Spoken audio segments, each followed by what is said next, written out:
Hello guys, this is Andrew, and today I will be explaining photosynthesis, light-dependent reactions, light-independent reactions, and cellular respiration. So first, H2O is split by an enzyme into H plus ions and O2. The H plus ions stay in the thylakoid, and since O2 is a waste product, it is diffused. The electrons move into photosystem 2. The entering light will excite the electrons and will make the electrons move to the primary electron acceptor. Some energy from electrons are used to pump out H plus ions into the thylakoid in the electron transport chain. Flow of electrons will go to photosystem 1, with light again exciting the electrons, moving to another primary electron acceptor and through another electron transport chain. More H plus ions are again pumped into the thylakoid just like before. Electrons are added with NADP plus H ions, which makes NADPH. H plus ions go through the ATP synthase, where ADP plus a phosphate turns into ATP. This is a light-independent reaction, also known as a Calvin cycle. RBP, which has 5 carbons, and another carbon is added to the cycle to make 2PGA, which is 6 carbons. But due to instability, these carbons are split into 3 and 3.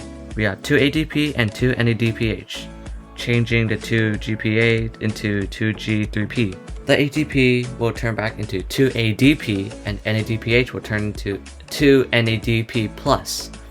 The 2 phosphate molecules are also taken out.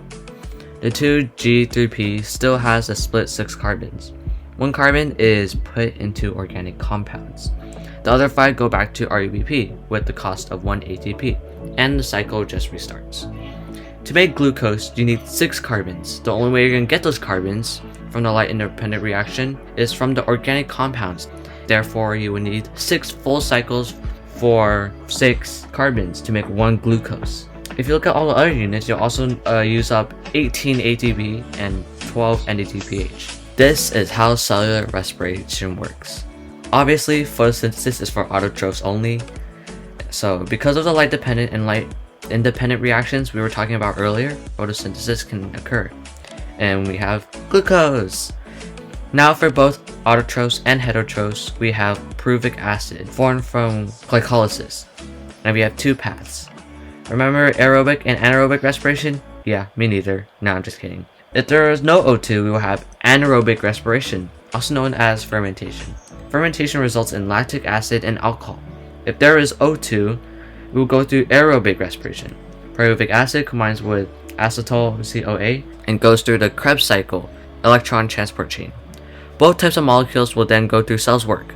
Since anaerobic respiration is less efficient at making energy, it only makes 2 ATP molecules. Aerobic is more efficient, which ends up making 36 ATP molecules. That's 18 times more efficient than anaerobic respiration. Unless I suck at math. Now, why is ATP so important? Because it's the energy that fuels our everyday routine. We need ATP for energy. It fuels our cells and helps us do our work, because everything uses up energy. Although we don't know this stuff and we don't pay attention to this, we wouldn't be able to do anything without this process. Thanks for listening. I hope this helps you, and see you guys later. Yeah, bye.